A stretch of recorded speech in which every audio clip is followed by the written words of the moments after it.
There was a time you didn't question who you were.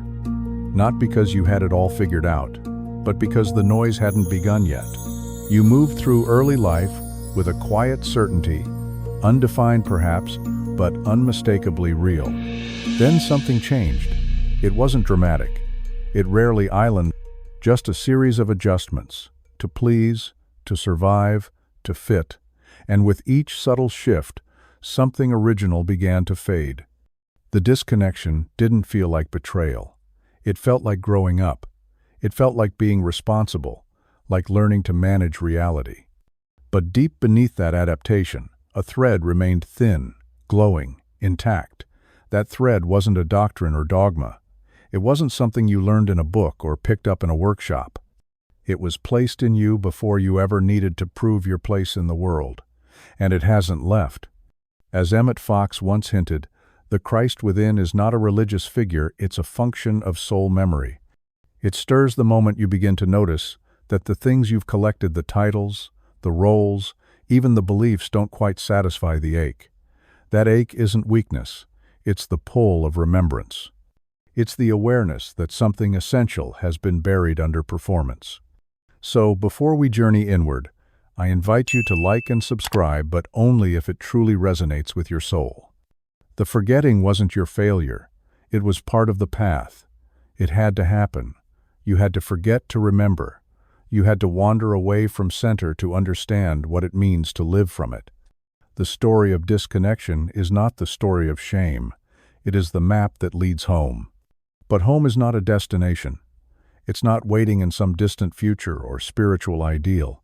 It's already moving beneath the surface of your thoughts, already echoing in the moments where silence opens wide and familiar truths whisper their return. You were never punished for forgetting. There was no celestial punishment, no cosmic disapproval. There was only the slow, organic drift into identity built on external reflection. You saw who others thought you were, and like all of us, you adapted. You inherited fears. You absorbed projections. You began calling your mask a mirror. And yet, that original thread remained. It pulsed softly through every breakdown, every ending, every moment when the outer world fell quiet enough for you to notice the hollowness behind the noise.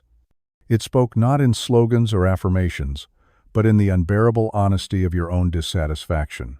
This is where the Christ thread begins, not in the absence of suffering, but in your refusal to keep pretending it fulfills you. It doesn't demand a new belief. It demands the courage to admit what no longer works, to pause not in resignation, but in reverence, and let the ache tell the truth.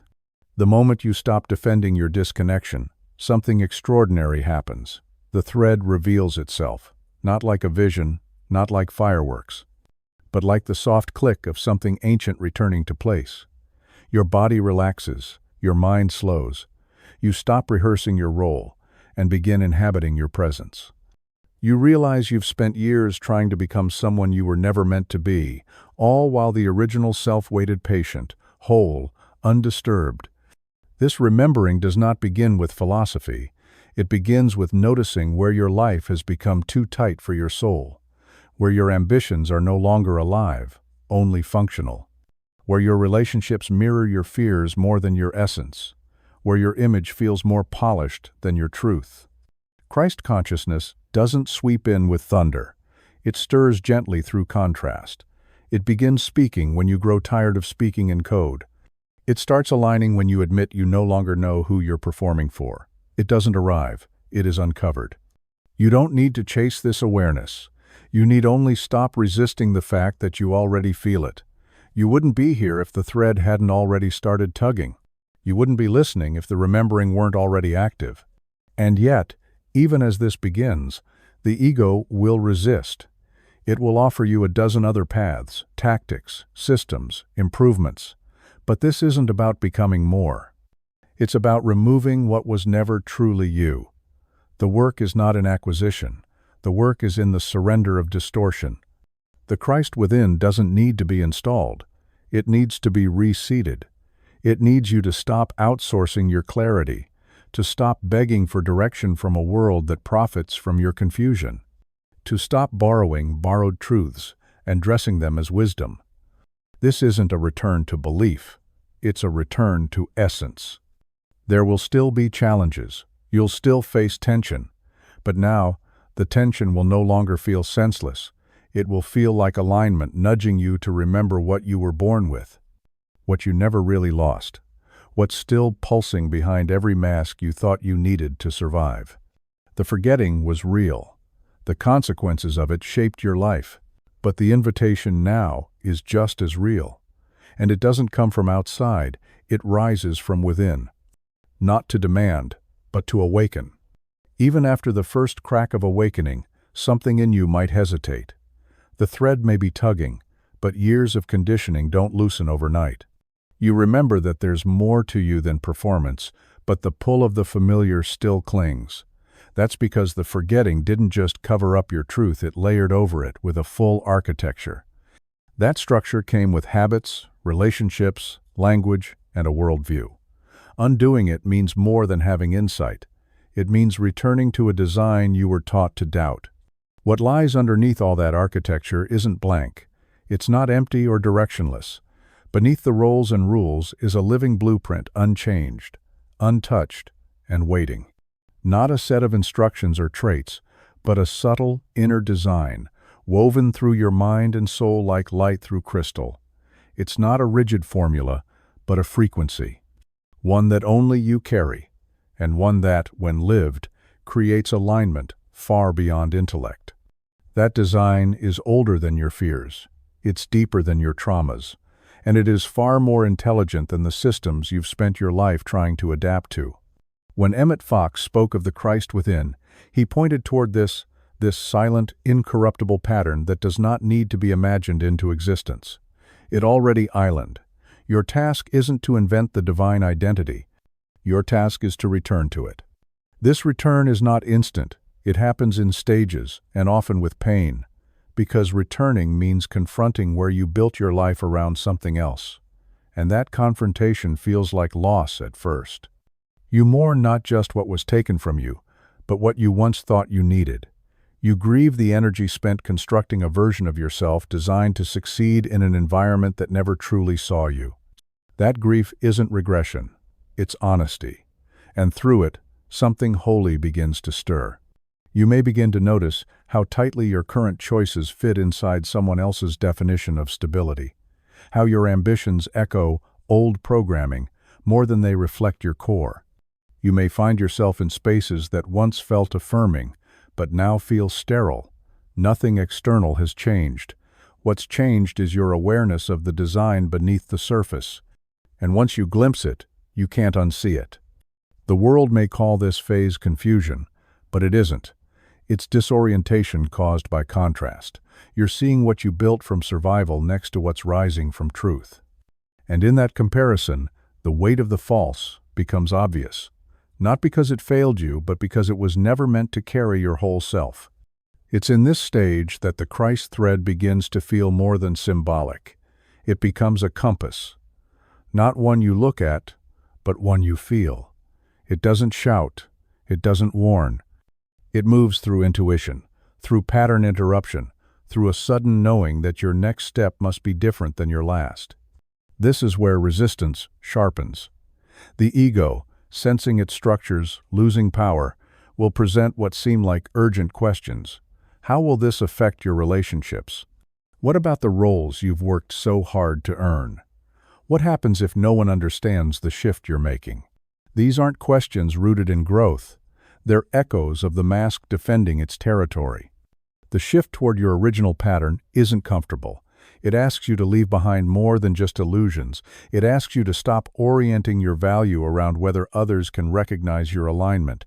It asks you to walk through moments where the rewards of false identity are still accessible, but no longer satisfying. Choosing not to reach for them feels like death, not because you're dying, but because a way of living island. There's a mourning that comes with letting go of even the unhealthy patterns. They served a purpose. They kept you moving when you didn't yet know how to stand in presence.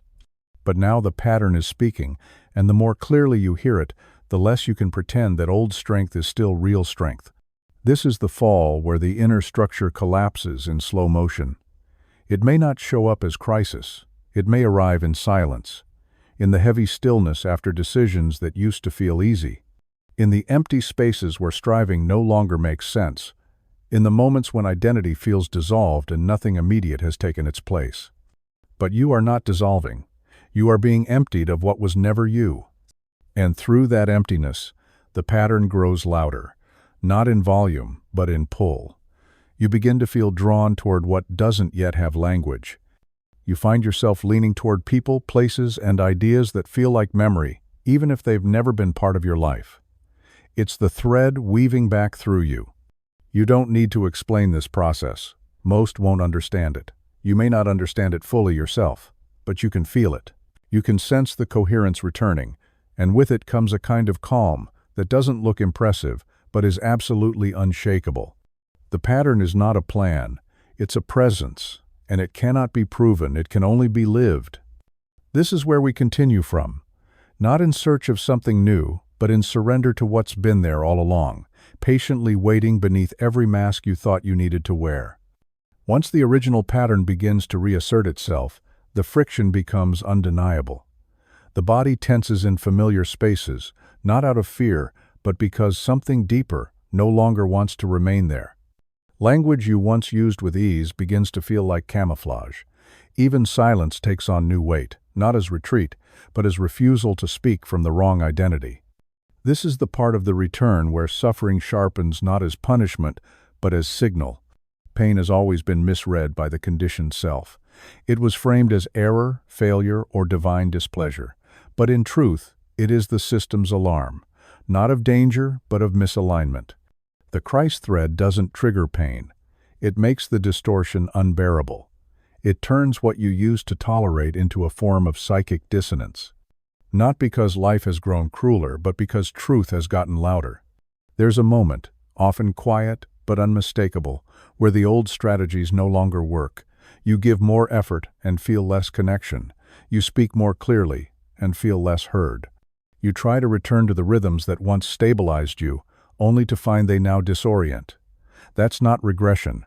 It's the soul exposing the subtle ways you've been abandoning it. The suffering that arises here is intelligent. It is the signal that your being has outgrown its false container. Not all pain is traumatic. Some pain is corrective. It sharpens not to punish, but to wake.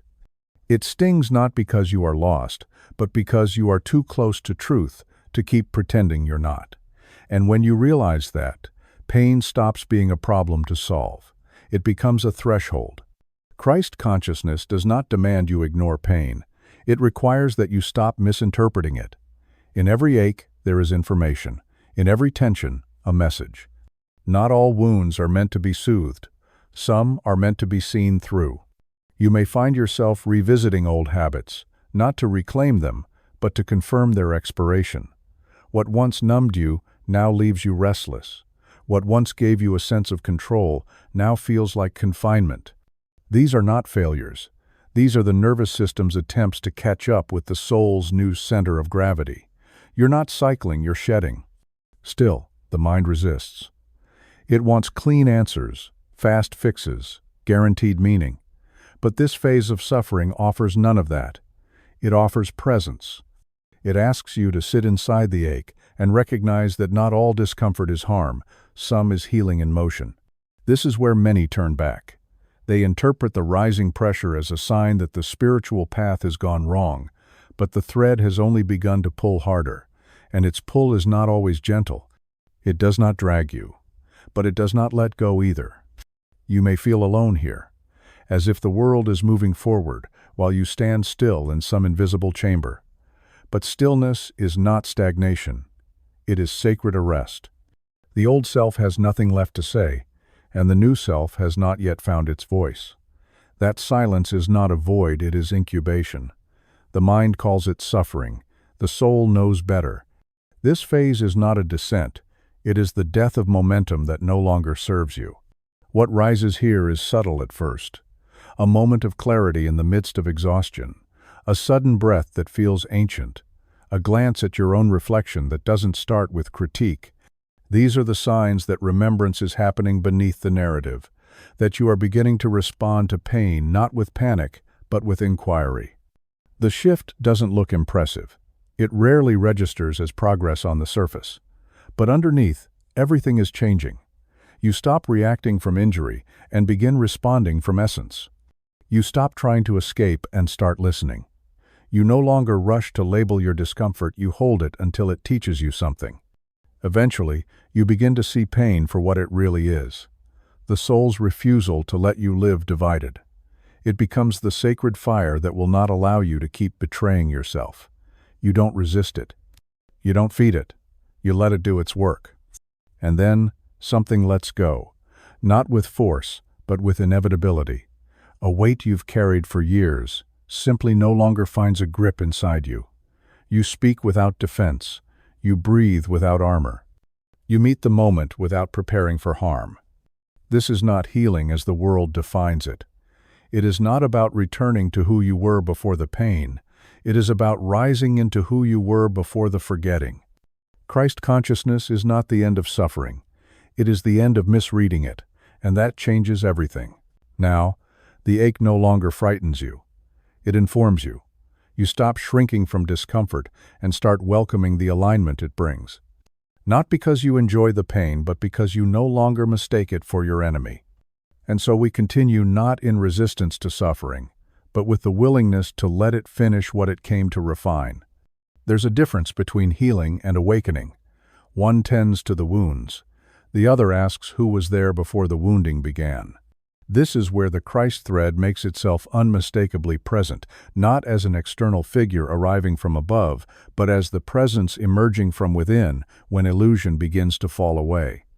You've probably imagined awakening as a moment of bliss or revelation, but what often arrives first is confrontation.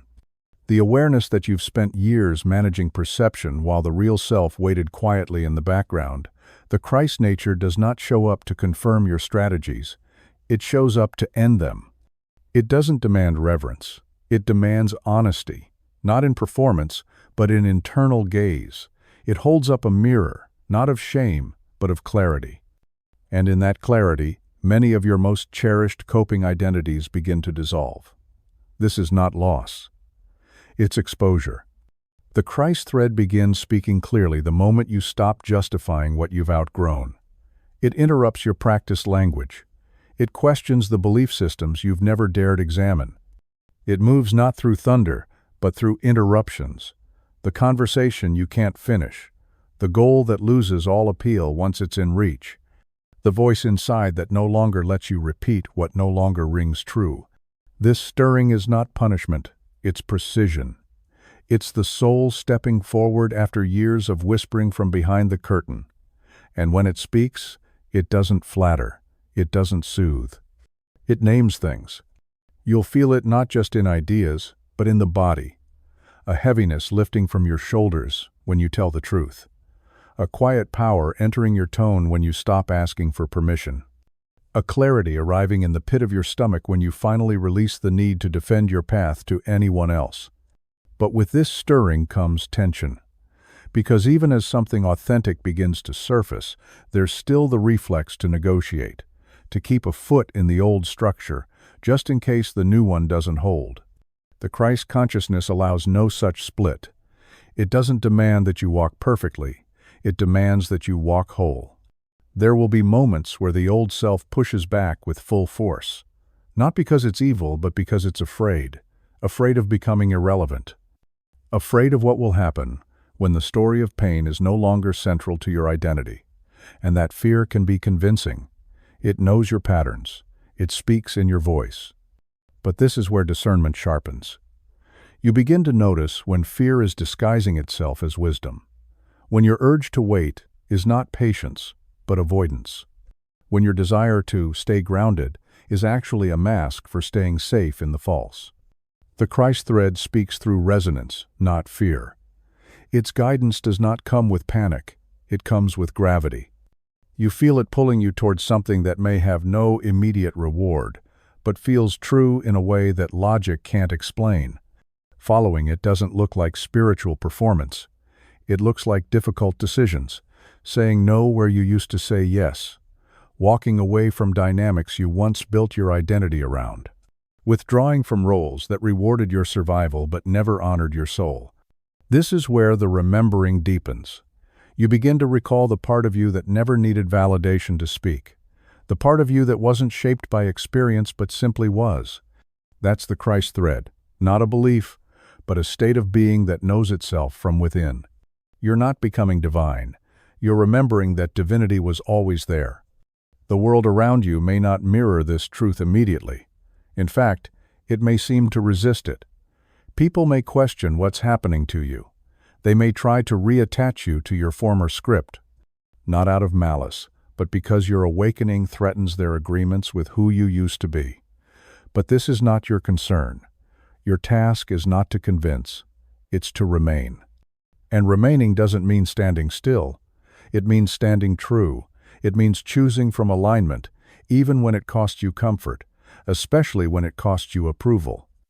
You'll know the Christ thread is active not because life becomes easy, but because your choices become irreversible. You stop negotiating with your own knowing. You stop seeking consensus before you act. You trust what's rising, because it comes from the only place that has never lied to you. And as you live from that thread, something subtle begins to change. Not everything outside responds, but you respond differently. You meet conflict with clarity. You meet delay without collapse. You no longer reach for old tools to soothe new truths. This is not enlightenment in the popular sense. It is embodiment. It's not an arrival. It's a turning away from distortion toward origin.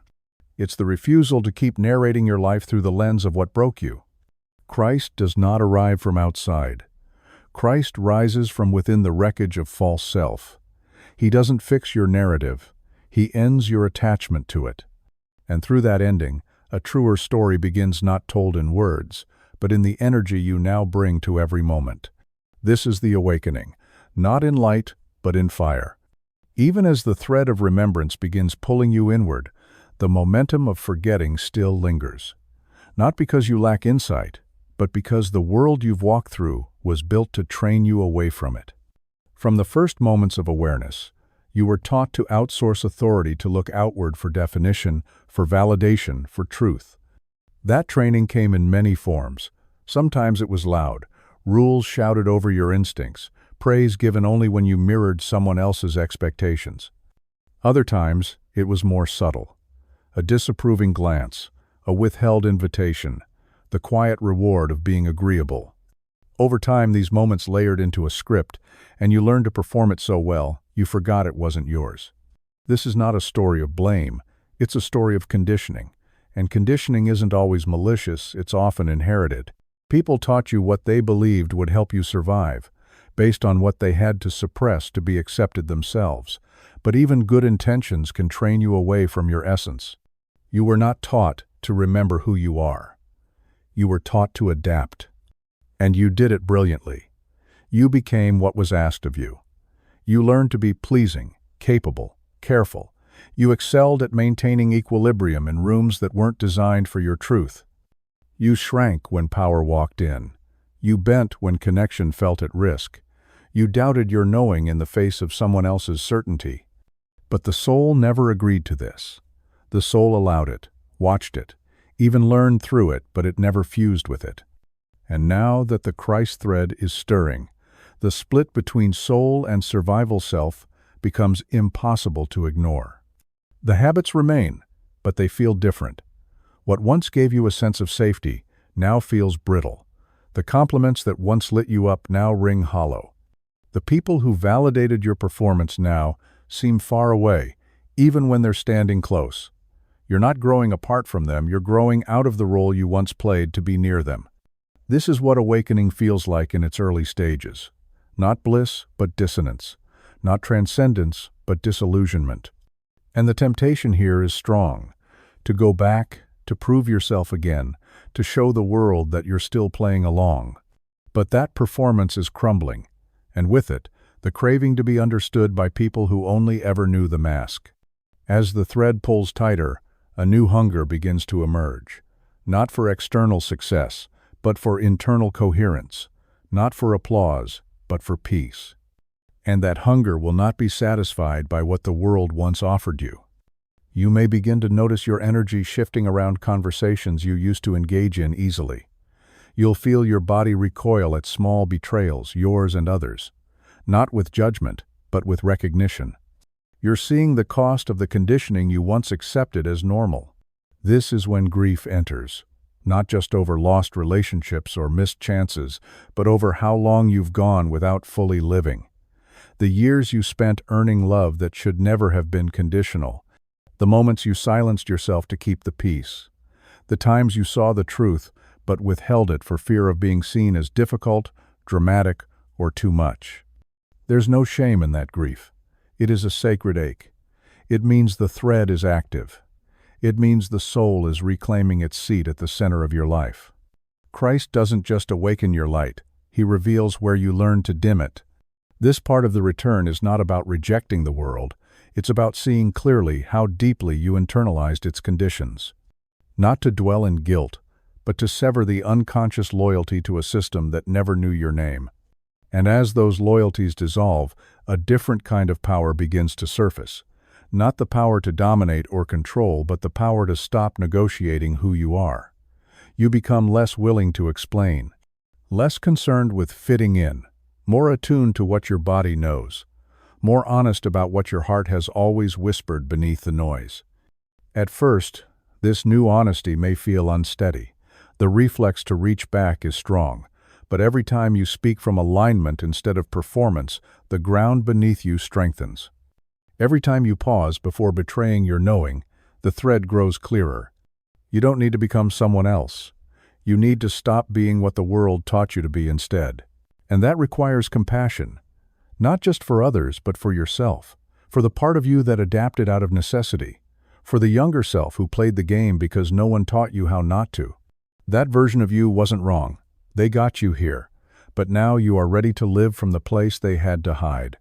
This is the beginning of the real return. The Christ thread no longer feels like a whisper, it begins to feel like memory. Not from this life, perhaps, but from something deeper, something untouched, something whole. You were never broken, only buried. And now, the excavation has begun. The deeper the thread pulls, the more clearly you begin to see the architecture of what isn't you. Not just the surface roles, but the entire scaffolding, the persona that made your presence acceptable, the inner narrator that kept you in line, the emotional reflexes designed to preserve false peace. You didn't choose this structure consciously. It formed through repetition, through adaptation, through the silent contract you made to survive, without fully being. And it worked for a while. The mask kept things moving. It got you through the job, the relationship, the expectations. It made others comfortable and kept your own fears quiet. But now, with the thread of truth rising in your chest, that mask no longer fits. Not because you've outgrown it in skill, but because your soul refuses to keep wearing it. The ego doesn't die easily. It doesn't go quietly. But it begins to lose its grip the moment you stop confusing it with yourself. This is where the false self begins to collapse, not always with drama, but with subtle and repeated refusals.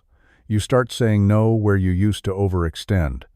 You stop explaining choices that no longer require external approval.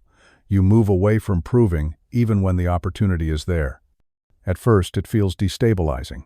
The structures that once gave you direction now feel empty. You no longer chase the next milestone for meaning. You stop using obligation as identity. And in the quiet that remains, an unsettling question rises. If I'm not who I perform to be, then who am I? That question doesn't demand a quick answer. It demands space. Because the answer isn't a role, it's a return. And that return will require the death of attachment to the survival version of you. This is not rejection of the ego. It's a reordering. The false self was never evil. It was protective. But protection is not purpose. You are not here to maintain an image. You are here to live from truth, even when it costs the admiration of those who love the performance more than the presence. As you shed the layers, grief may rise not just for what you're releasing, but for how long you called it yourself. The image of the strong one, the good one, the easy one, the capable one. Each of these scripts became a kind of skin, and peeling it back feels raw. Even when it's liberating, it's disorienting. You begin to recognize the false self in your voice, in your posture, in the way you respond to conflict or praise. You don't shame it, you just stop serving it. You let the habits surface, but you don't give them command. And with each choice not to obey, something beneath the surface gains strength. That something is not new, it's original. It's the place within you that never had to hustle for love or perform for safety. It's the place where Christ consciousness has always lived not as belief, but as essence. And now, as the ego softens, that essence begins to move. At this point, life becomes less about self-improvement and more about self-revealing. You're not working to become something else. You're letting go of what you were never meant to be. The energy you once used to defend your mask becomes available for expression, creation, communion. Not because you figured it out, but because you finally stopped resisting the truth of who's always been there. Still, the old self won't disappear in one motion. It returns in moments of fatigue, stress, or emotional demand. But now, you notice the switch. You feel the tightening in your body. You hear the change in your tone. And instead of collapsing back into the role, you pause. You choose. This is sovereignty. Not perfection, but presence. Not purity of performance, but fidelity to the truth rising in real time. What begins to emerge is not another version of the old self, improved and upgraded. What begins to emerge is a quieter, stronger presence, one that doesn't ask, "Am I doing this right?" but instead listens inward and lets the next step come from resonance, not rehearsal. And this presence changes how you move through the world. You stop entering conversations trying to be understood. You start showing up as understanding itself. You no longer seek belonging in rooms that ask you to shrink. You find yourself aligned with people, places, and ideas that don't require translation. This shift is subtle, but irreversible. The more you live from essence, the less tolerance you have for pretense. Not out of judgment, but from clarity. You're no longer looking for affirmation from structures that were never built to house your truth. And so the false self begins to loosen, not through force, but through disuse. You stop feeding it, and it begins to fade. The weight you once carried, the effort you once poured into maintaining the mask, it starts to dissolve. What remains is something whole, quiet, and immeasurably alive. This is not a spiritual high. It's not a moment of glory. It's the honest, grounded return to your own internal center, the place that never needed to become anything else to be sacred. You don't need to fight the false self. You only need to stop hiring it to speak for you. And that is how the real self takes its place, not with fanfare, but with quiet inevitability. Once the false self begins to fade, the rawness of what it covered becomes impossible to ignore. You're not floating in light. You're standing exposed in the space where armor once lived. And the first truth that tends to rise in that openness is this: separation always hurts. The pain isn't random, it's structural. It was built into the illusion the moment you accepted that you were something apart from the divine, apart from others, apart from your own worth. That idea didn't arrive with words. It came quietly, coded into subtle experiences. Someone turned away when you were honest. Someone rewarded you when you adapted. A moment of shame left unchallenged taught your nervous system what it needed to do to stay safe. Over time, that kind of separation becomes invisible. It becomes what you call personality, preference, humility. But under it all is a fracture, a subtle division between who you are and who you're trying to manage into existence. The Christ thread doesn't heal that fracture by soothing it. It heals it by ending the attempt to maintain it. This is where it gets uncomfortable. Because the belief in separation isn't just intellectual, it's emotional. It shows up as the fear that your presence is too much, or not enough. It hides in the instinct to overcompensate, to explain, to retreat before intimacy can see you fully. And when you stop performing those patterns, what surfaces isn't immediate peace, it's the raw ache of having lived apart from yourself for so long. But this ache is not new. You've felt it in quiet moments, in rooms where everyone smiled but you still felt unseen, in relationships that felt almost right but never real. in the success that didn't satisfy because it was achieved from the part of you that believed you had to earn existence. That's the ache of spiritual dislocation. The Christ consciousness doesn't judge that dislocation. It simply refuses to let you stay there once you've noticed it. It calls you back not through command, but through clarity. It doesn't offer escape. It offers reunion. And that reunion begins the moment you stop trying to overcome the pain and start realizing what it's pointing to, the unbearable cost of living from division. This isn't about fixing the pain. It's about letting it guide you. Because the pain is not proof of failure. It's proof that your system is finally rejecting what was never compatible with your essence. The shift doesn't arrive as a declaration. It arrives as an interruption. You stop mid-sentence because you realize you're about to perform. You withdraw from a situation not out of fear, but because you feel the split between action and alignment. You cancel the meeting, end the conversation, pause the goal, not because it's wrong, but because something in you refuses to keep building from fracture. And in that pause, something returns. Not a clear answer, but a deep coherence. You may not know what's next, but you know what's no longer true. And that knowing is the first form of oneness returning to your experience. Oneness is not a spiritual idea. It's a physiological recalibration. Your nervous system relaxes when you stop betraying it. Your breath deepens when you speak from coherence. Your mind stops racing when you no longer need to manage other people's impressions of you. But this calm is not instantaneous.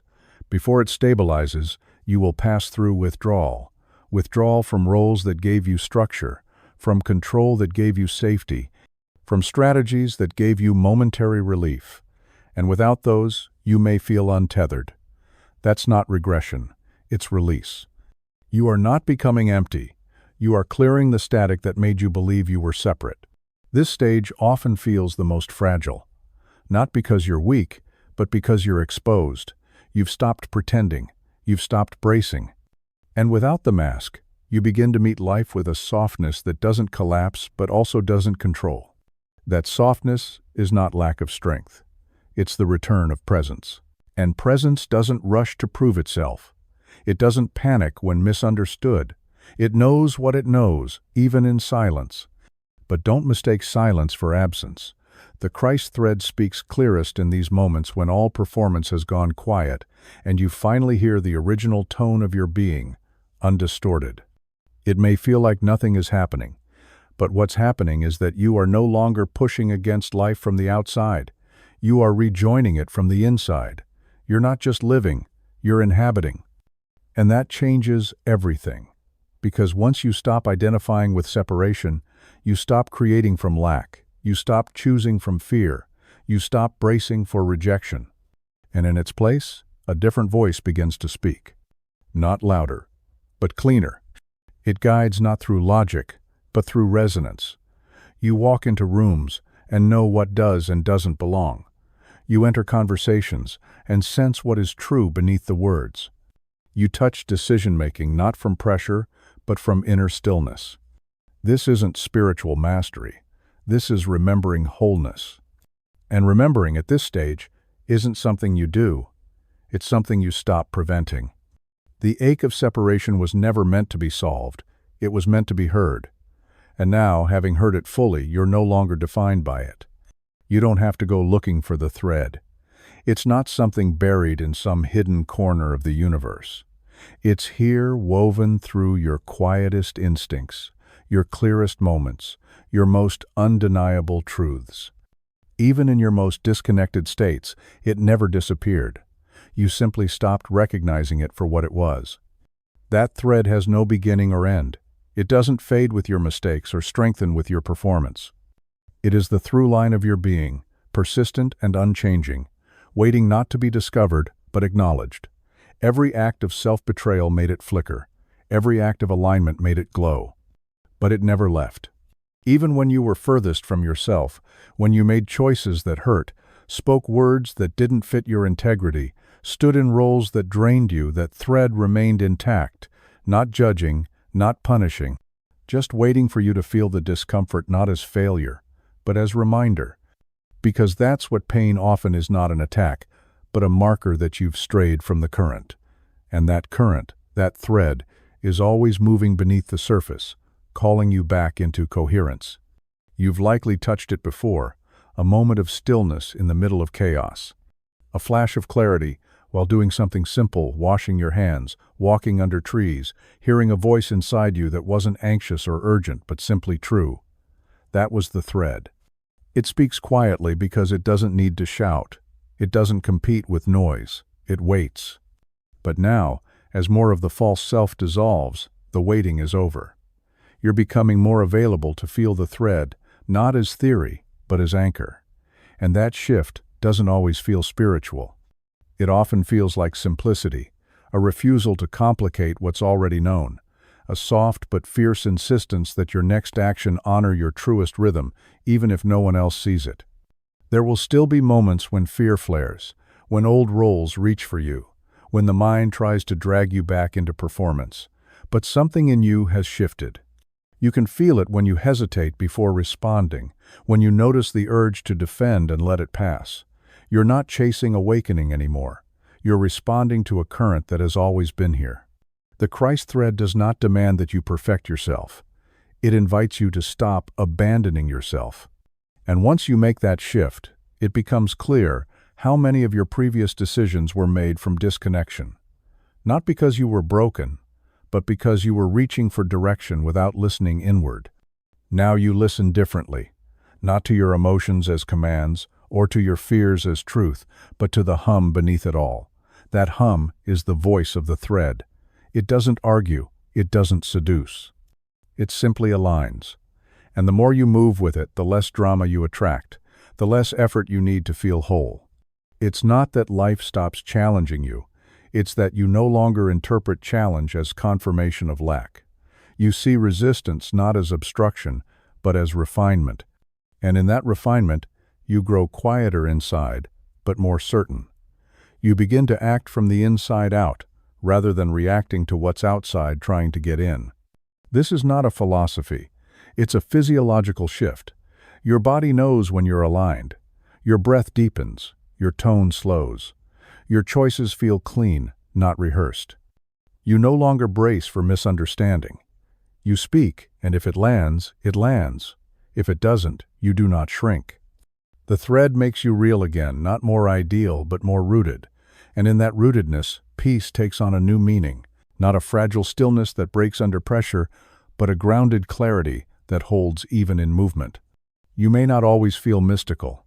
You may not always feel inspired, but you will begin to feel consistent, not in behavior, but in presence. You are not chasing highs or avoiding lows. You are moving with something steady that doesn't depend on mood or outcome. And as that steadiness deepens, you begin to trust yourself. Not because you've proven anything, but because you've come back into contact with the only voice that never needed to be earned. Others may not understand this shift. They may still interact with the old version of you, but you don't have to correct them. Your life will do that over time. You're no longer trying to be seen, you're simply being, and presence always speaks louder than performance. You start showing up differently in familiar spaces. You no longer reach for control where trust is enough. You no longer make decisions to be liked. You move in accordance with something invisible, yet unshakable. And that movement begins to reconfigure everything. You begin to feel less concerned about time, less caught in urgency, more anchored in rightness, in timing that isn't ruled by fear of missing out, but by awareness of alignment. You're not in a rush, but you're not delaying either. You move when the thread moves. And slowly, gently, the outer begins to match the inner. Not through force, through resonance. The conversations that felt heavy lighten. The places that used to drain you become optional. The relationships that felt obligatory loosen. What doesn't align begins to fall away without needing to be pushed. This isn't magic, it's math. The inner coherence begins to attract outer coherence. And you don't need to manage it, you just need to stay close to the thread. It has never asked you to be better, it has asked you to be true. Now, at last, you're listening. You may have imagined awakening as a sudden flash, a rending of the veil, a moment so powerful it leaves nothing of the old self intact. Some teachings frame it this way, as if illumination arrives like lightning, burning away all that's false in one glorious blaze. But this isn't how the Christ thread works. It doesn't tear through, it rises. The Christ consciousness unfolds slowly, like dawn. It doesn't crash into your life. It seeps through it. It fills cracks you didn't know were there. It stirs in spaces where you stopped looking. And it reveals itself not by overpowering the world's noise, but by quietly enduring beneath it.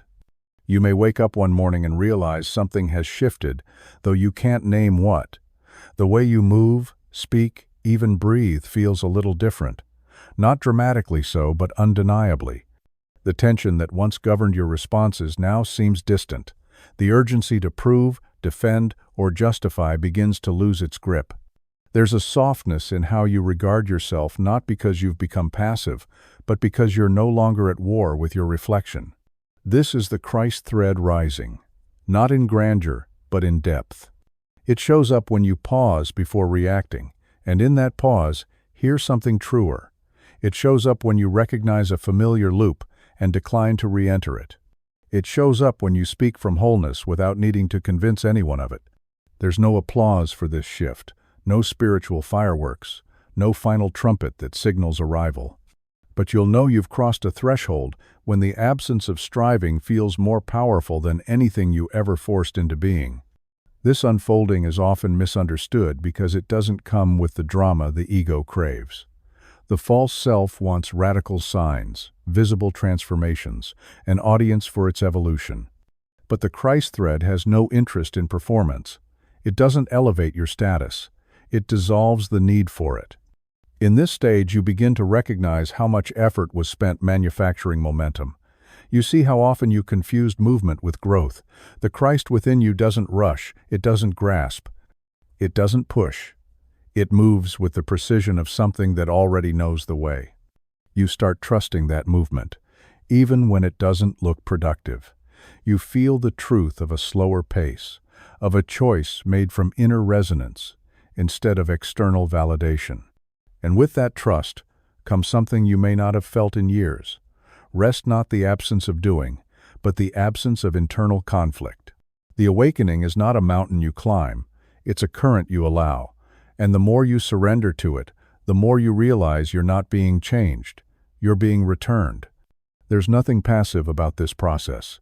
It asks everything from you. It asks your control, your urgency, your pride. It asks you to release all the effort you've used to hold yourself together. Because the thread cannot rise through resistance, it rises when you loosen your grip. And as it rises, so do you. Not as a fixed version of yourself, but as a presence in motion. You begin to realize that truth doesn't arrive, it reveals. Peace doesn't land, it emerges. And identity doesn't solidify, it expands. This part of the journey is subtle but sacred. You're not broadcasting transformation, you're embodying it. The shift is not dramatic, it's decisive. It happens in the moments no one sees, when you choose truth without audience, when you act in integrity without needing recognition. There will still be trials, still moments of doubt, resistance, fatigue, but the thread will not unravel. The presence within you now has enough weight to hold steady. It doesn't promise immunity from life. It offers stability in the middle of it. You become someone who no longer flees discomfort, but doesn't feed it either. You meet situations with presence rather than prediction. You stop needing guarantees because you trust your ability to respond in real time. That trust isn't arrogance, it's rootedness. And others may feel it. They may not be able to name what's different, but they'll sense it in your eyes, your tone, the way you hold space. They'll feel the absence of performance. And some will draw closer, some will pull away. Let both happen. You are no longer shaping yourself for compatibility. You're allowing your essence to make the final cut. As this unfolds, your relationship with time begins to shift. You no longer count hours. You sense seasons. You're not chasing outcomes, you're recognizing readiness. What once felt far away now feels near. Not because the world changed, but because you did. And that nearness brings with it a clarity that doesn't need explanation. You no longer search for permission to live from truth. You're already doing it. This is how the Christ rises, not through spectacle, but through alignment, not through thunder, but through stillness. And that stillness, now rooted in your bones, becomes the foundation for what comes next. You are not waiting for awakening. You are awakening. At some point in the return, the concept of oneness ceases to function as philosophy. It stops being something you read, something you admire, something you aspire to. It becomes something far more disruptive, something that must now be lived. And in that shift, the truth begins to demand more than your admiration. It begins to demand your embodiment. Oneness isn't a feeling. It's not a gentle hum of love for all beings. It's not an abstract idea you contemplate on quiet mornings. It's a visceral recognition that every choice you make either affirms connection or reinforces the illusion of separation. And that truth, once it's active in your system, becomes unrelenting. You begin to see the disconnection built into how you speak to yourself, the subtle contempt in your internal voice, the way you recoil from your own reflection when it doesn't match your ideal. You catch the instinct to divide yourself into versions: good days, bad days, healed self, broken self, and you realize none of those labels are true. They are just categories designed to manage the discomfort of growth. When you begin to live oneness, you stop explaining yourself in fragments. You stop speaking as if one part of you is against the rest. You stop managing your evolution like a project. You let the whole of you move together, even when not all parts feel ready. This isn't indulgence, it's integrity. You no longer pretend that healing is linear. You recognize that wholeness isn't about maintaining perfect conditions, it's about remaining inwardly unified, even when the outer is in chaos. You'll see oneness challenged in your relationships. The urge to divide yourself to maintain peace will return. You'll want to speak from agreement instead of authenticity. You'll want to shrink when tension arises, to protect the connection by abandoning the self.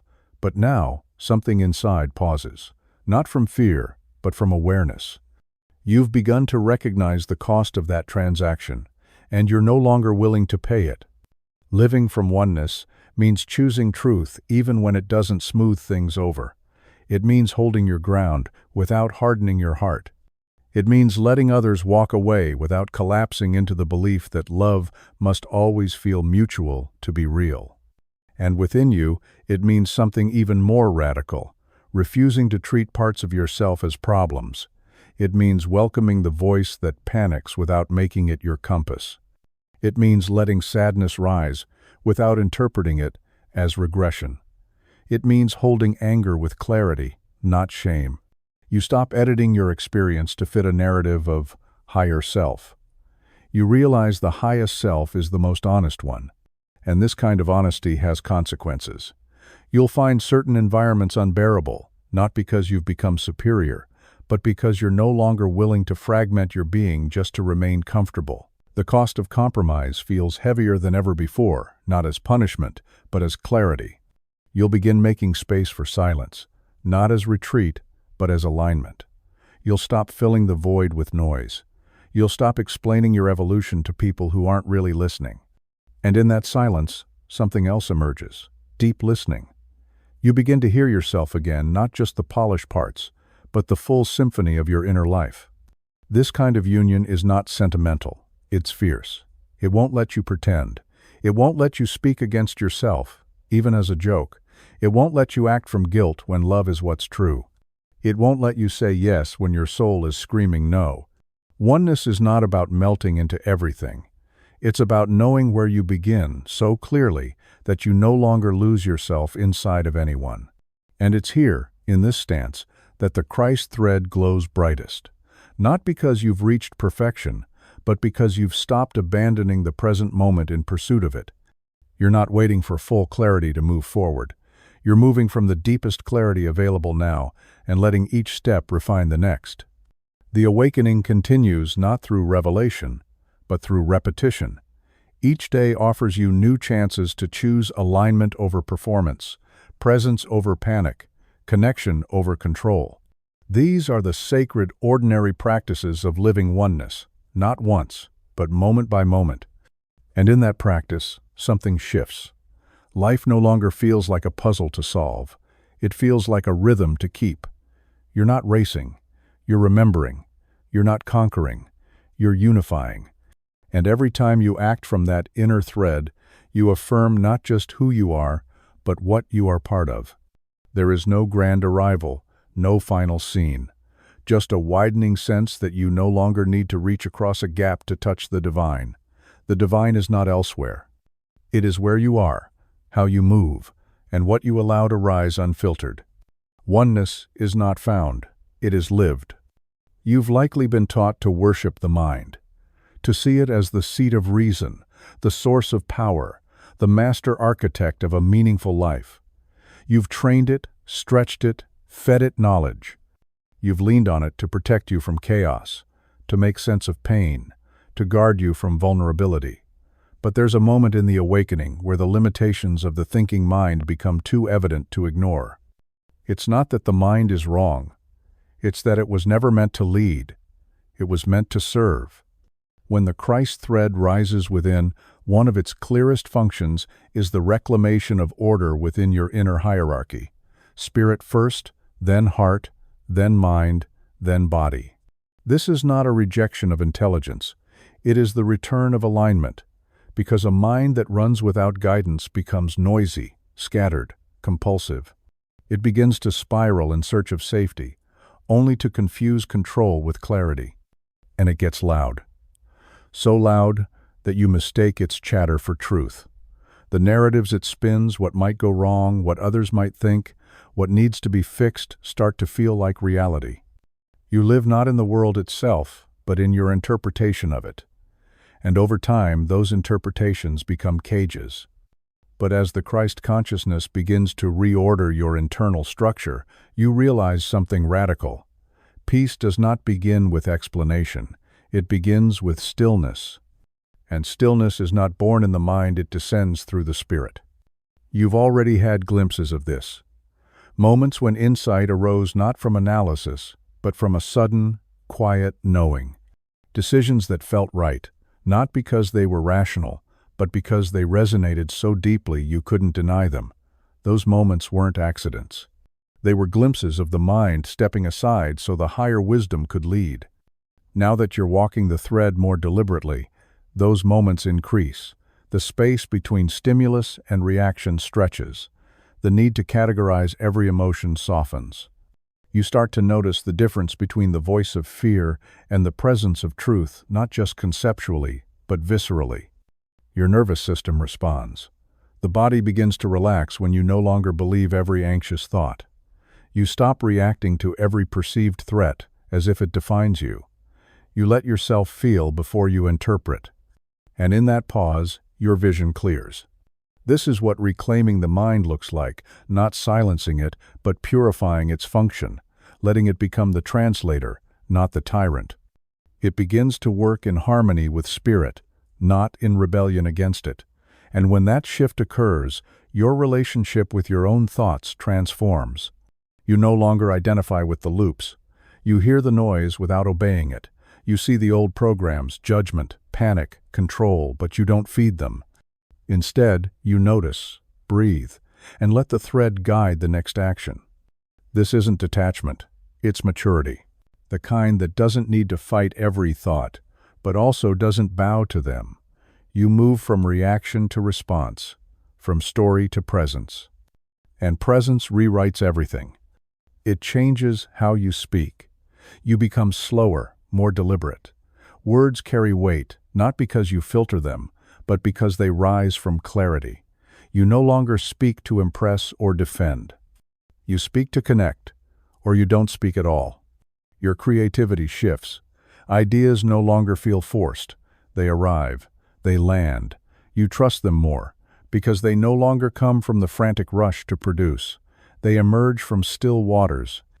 And what comes from stillness carries longevity. You even begin to think differently, not less, but better. Thoughts feel clean, not compulsive. Planning becomes a form of devotion, not avoidance. You use the mind like a tool, and then you set it down. This is when you realize how much energy was wasted in mental rehearsal conversations never had. Outcomes never arrived, judgments never voiced. All the cycles that drained your life force without giving you anything real in return. And so the mind becomes a servant again, not diminished, but purified. It sharpens your vision, it organizes your day, it constructs systems that support your purpose, but it does not define your worth. It does not dictate your path. You may even begin to feel grateful for it not as master, but as partner. No longer frantically solving problems it invented, it now aligns with truth, amplifies insight, and becomes a vessel for divine intelligence. You don't have to dismantle your mind. You only need to remember who's meant to be in charge. As that balance returns, you feel it in your body. Your breath deepens, your gaze steadies. You no longer live behind your forehead, in the spinning wheel of projection. You drop back into the fullness of presence. You let the moment lead, not the memory. The world around you may still move in chaos, but you no longer mirror it. You carry a rhythm that doesn't match the rush, a clarity that doesn't need to defend itself. And this is the gift of the Christ thread to restore the throne of divine order within you, not through control but through surrender, not by destroying thought, but by remembering its place. Now the mind no longer shouts, it listens. And what it hears is the sound of you, finally remembering. There comes a moment when your inner clarity begins to eclipse your outer need for confirmation. Not because you've decided to isolate, or because you've outgrown others, but because something quiet inside you no longer seeks explanation. The thread has anchored itself so deeply, it now speaks louder than any opinion ever could. You feel it first in small exchanges. A friend misunderstands your silence, and you don't rush to fill it. Someone questions your choice, and you don't scramble for justification. You listen, but you don't twist yourself into clarity for their comfort. Not out of defiance, but because you're no longer negotiating your light. This is a new kind of strength. It doesn't shout or demand. It doesn't dominate. It simply stands unmoved, but not unkind. You begin to see how much of your past was spent translating your truth into a language others would accept. You softened the edges, avoided the deeper note in your voice, packaged your inner knowing into digestible sound bites. Not because you lacked power, but because you feared it would make others leave. And maybe it did. Maybe your power was inconvenient. Maybe your presence disrupted the fragile balance of codependence you once called love. But now, you no longer perform to hold connections. You let your presence shape them or release them. This is not about coldness. In fact, it's the opposite. You become warmer, more open, more alive. But you stop leaking your energy into spaces where your soul has to prove its worth. You stop turning down the volume of your knowing just to be heard by those who aren't truly listening. There's a strange kind of grief here. You begin to mourn the time you spent trying to be palatable. You see the energy poured into managing perception, the hours lost curating versions of yourself that were easier to digest. But beneath the grief is relief. You don't have to do it anymore. You can speak in your own tongue now, even if fewer people understand it. And yet, the ones who do those are the ones you've been waiting for. When you stop explaining your light, you create space for resonance, not performance, not persuasion, just presence. And presence draws those who see without needing subtitles. You begin to attract relationships that don't require translation, spaces where your silence is honored, your clarity respected, and your soul met without pretense. You don't crave attention in the same way. You don't need to be visible to feel valid. You don't measure your worth by applause or reaction. The internal witness has grown louder than the external chorus. And in that shift, you grow freer. Not because you've become untouchable, but because you're no longer touch and go with your own truth. You live from it now. It lives from you.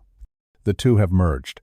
You might still feel the impulse to explain when someone projects onto you or misinterprets your stillness as distance. But that impulse no longer governs you. You know the difference between presence and withdrawal, between grounded truth and defensive silence. And you choose the former, even if it costs you the illusion of harmony. The Christ thread teaches that clarity does not require consensus. And this clarity is not abrasive, it's not a weapon, it's a light you no longer dim. You walk into rooms with the full frequency of who you are, not demanding to be received, but no longer shrinking to be tolerated. This kind of presence changes dynamics. Some will resist it, others will be drawn to it.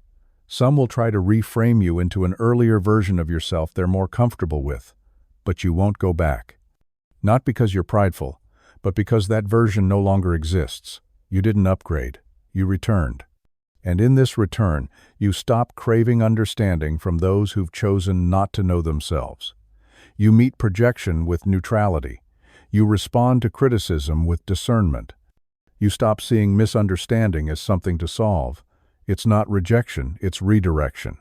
The truth is, you no longer need to be explained, because you're no longer trying to be understood. You're living in accordance with the deeper current. The Christ within you doesn't explain itself. It reveals itself over time, in movement, through presence. The ones meant to receive it will. The ones who can't will fall away. You bless both paths. This is not detachment. It's deepened commitment to truth, to resonance, to wholeness. You remain soft, but not porous.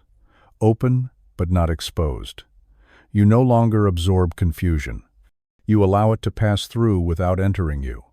You are not here to manage others' interpretations. You are here to walk the thread with integrity. And as you do, something else becomes clear. The less you explain, the more clearly you begin to hear. The voice of the thread grows louder. Decisions come quicker. Boundaries draw themselves. Your life begins to self-organize around truth. You don't announce it. You don't broadcast it. You live it. You expected something dramatic. Perhaps a revelation that split the sky, or a triumphant moment that marked your arrival into higher being. But instead, you've landed in something quieter. You wake, move, speak, and there's no grand signal, just a subtle difference in how the world meets you, and more importantly, how you meet yourself. The return doesn't announce itself. It doesn't come with fireworks. It's not loud or dazzling. It feels like slipping into your own skin after years of wearing clothes that never quite fit. It feels like coming home, not to a place, but to a rhythm you'd forgotten you knew. And in this homecoming, something startling happens. Life begins to feel ordinary again. The mystical fades from spectacle to simplicity. The thread doesn't need to pull so hard anymore. It's become your spine. You don't need signs, because you've stopped resisting alignment. What once required effort now feels like breathing. This may disappoint the ego. It wanted arrival to look like recognition. It wanted others to see the change, to validate the journey, to affirm your transcendence. But no one claps when you return to yourself. The external world may not register the magnitude of what's shifted, but you do, and that's enough. In this stage, you learn to find holiness in repetition. You discover depth in the mundane. You no longer seek experiences that confirm your evolution. You let evolution become how you cook, how you listen, how you walk across a room without performing. You begin to notice how much pressure you once placed on becoming someone different. Now you see, you never needed to become. You needed to return, strip back, recenter. And now that you have, there's nothing left to prove. The thread has woven itself into your decisions. Not all of them look enlightened. Not all of them appear spiritual, but they are clean, they are honest. They come from a stillness that no longer seeks validation. This is not the end of your transformation, it's the integration of it, the place where you stop reaching and begin inhabiting. You no longer chase alignment, you embody it. And embodiment isn't a performance, it's a consistency that doesn't need to be seen to be true. Others may still expect the older version of you, the more agreeable one, the more easily defined one, the one who gave explanations like offerings. But you don't shrink to meet their memory. You remain where you are, without force or friction. If the relationship must shift, you let it. And if it doesn't, you're grateful but not dependent. There's a rest here that you didn't expect. A freedom not wrapped in ecstasy but in grounded neutrality. You're not floating, you're standing. You're not glowing with epiphany, you're rooted in clarity. This kind of return is often missed by the outer world. It doesn't create noise, it doesn't demand applause, but internally, it changes everything. You're no longer fragmented, no longer trying to balance multiple selves. You've let go of the performance, the proof, the posturing. What remains is enough. In this space, the Christ thread becomes your quiet teacher, not correcting, not commanding, but subtly guiding your choices. You feel its pull not as pressure, but as peace. You sense when something's off, not morally, but vibrationally. You listen when your system tightens. You move when the path unfolds. And when it doesn't, you wait, not anxiously, not in despair, just in trust. There's a wisdom here that isn't taught, it's remembered. You begin to recognize how much of life is rhythm, how much of timing is sacred. You stop forcing clarity, you let it arrive. And when it doesn't, you're okay with the not knowing. Because not knowing no longer feels like failure, it feels like space. You're not paralyzed in indecision. You're resting in openness. You're not lost, you're listening. You may find that fewer things excite you now, that you no longer chase stimulation, no longer mistake novelty for growth. But this is not numbness, it's refinement. You're not bored, you're tuned. You've stopped needing the world to be loud in order to feel alive. You carry your own signal now. And that signal doesn't need to be proven. It doesn't need to be explained. It just needs to be followed.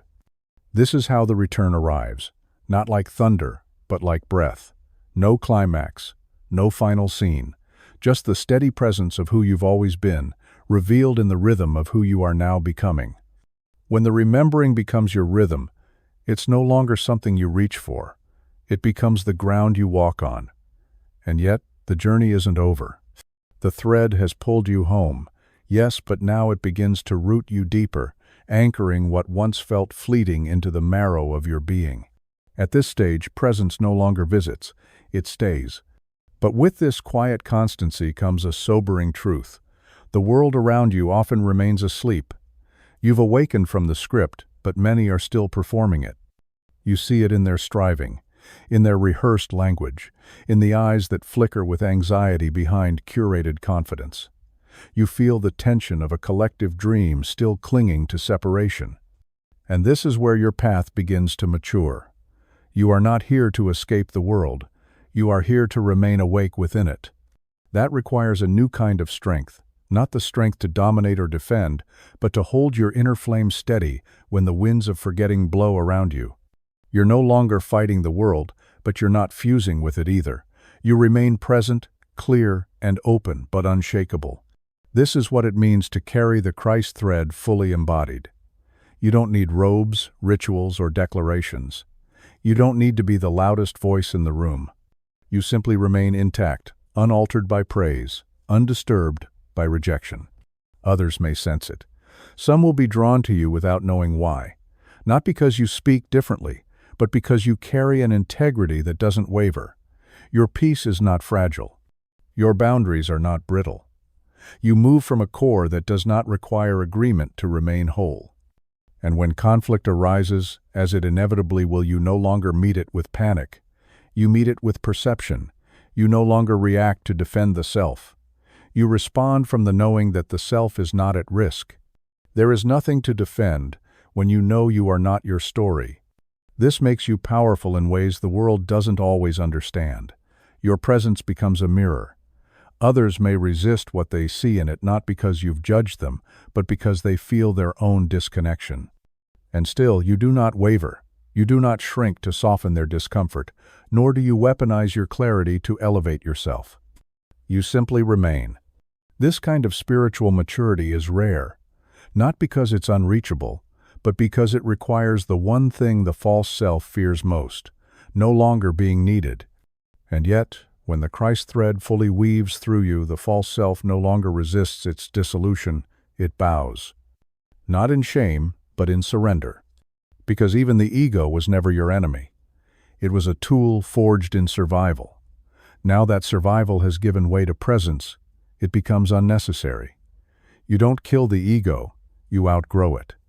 And in its place rises simplicity. You live truth without branding it. You love without needing a return.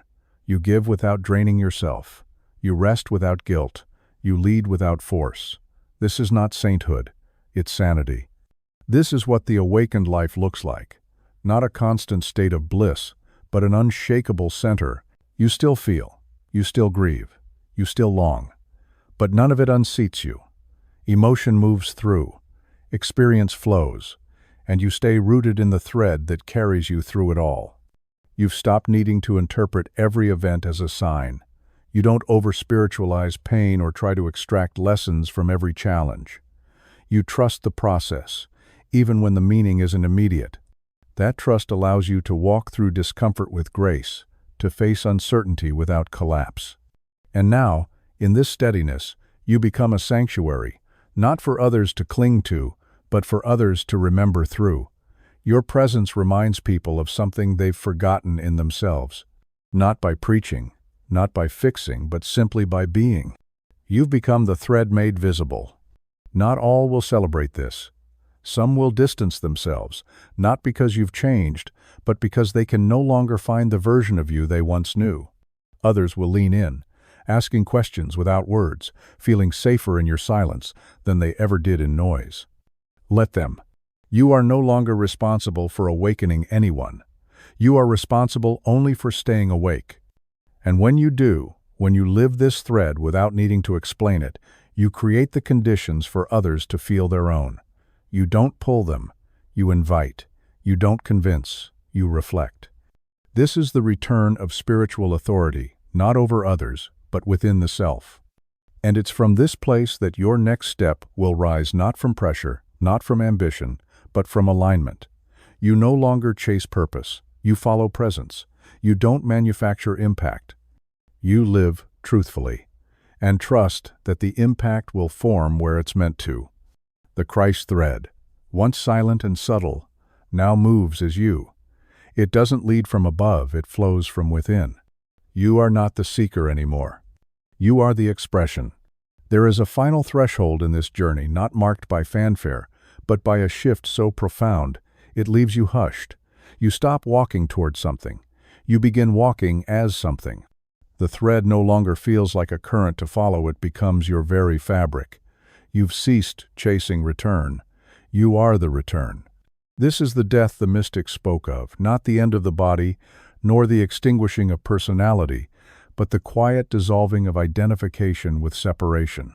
The sense of me as something apart, something lacking, something striving fades into something else entirely, being. And being does not need to explain itself.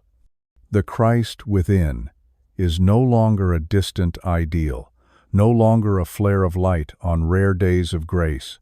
It is the steady pulse at your core. It doesn't speak with urgency. It doesn't rise with emotion. It abides. This final integration doesn't make you immune to life. It does not sterilize your experience. You will still meet sorrow. You will still be touched by beauty. You will still weep, still long, still laugh from the gut. But you will never again mistake any of it for who you are. Because now, experience moves through you without distorting your root. You walk into each moment with full presence and no expectation. Not because you've transcended desire, but because you've released the need to control what desire does. You let life shape itself around your clarity. You offer your presence like a candle in a storm, not to stop the wind, but to prove it can be held without flickering. And in this, you become trustworthy. Not flawless, not invulnerable, but true. People may not be able to name what they sense in you, but they'll feel it in how you listen, in how you speak only when the words belong, in how you love without tightening your grip, in how you walk away without leaving a trace of resentment. This presence changes rooms, but not by force. It changes them by being unwilling to participate in distortion. It makes no demand, but it invites everything false to dissolve. This is what Christ as remembrance truly means. Not a worship of an image, but a living embodiment of the thread that has always existed beneath fear, beneath confusion, beneath identity. It was never lost, only buried. And now, you know how to keep it uncovered. You stop managing outcomes because you know the thread will never lead you astray. You stop grasping for signs because the whole world has become one. You stop shrinking to maintain relationships because love that requires denial isn't love, it's transaction. You choose truth now, not because it's safe, but because it's yours. And that makes you deeply, quietly, unshakably free. From here, you no longer measure progress in peaks or breakthroughs. You measure it in how little you need to leave yourself in order to stay connected to life. And as the thread integrates, you begin to notice something else.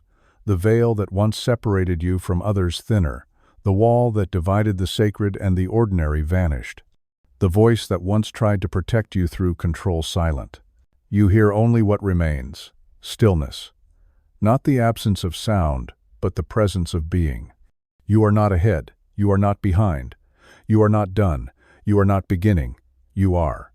And from this state of being, everything you touch will carry the frequency of coherence. Everything you say will rise from what's real. Everything you create will come from what can last. Because now, the thread is not what you follow, it is what you express. You are no longer remembering. You are remembrance itself. And now, beloved listener, breathe. Not as a technique, not as a ritual. Just breathe as one who has nothing to chase, nothing to prove, and nowhere else to be. You've walked with the thread. You've faced the shadows that once disguised themselves as you. You've remembered what the world asked you to forget, that there was never a moment, not one, when the divine was separate from your being. Let that land. You are not on the way. You are already the way, not in arrogance, not in fantasy, but in presence deep, undistorted, and utterly human. You will go back to daily life, the dishes, the deadlines, the ordinary rhythm of time and task. But something has shifted. You won't move through that world the same way again. Because now you know what walks with you. You know who's breathing inside the silence. You know what you are. And this knowing doesn't need to stay loud. It only needs to stay alive. So take one final pause, not to hold on to this moment, but to let it echo in you long after the words end. Let it remind you, softly and steadily, that you've never left the thread, and you never will. You are the thread remembering itself.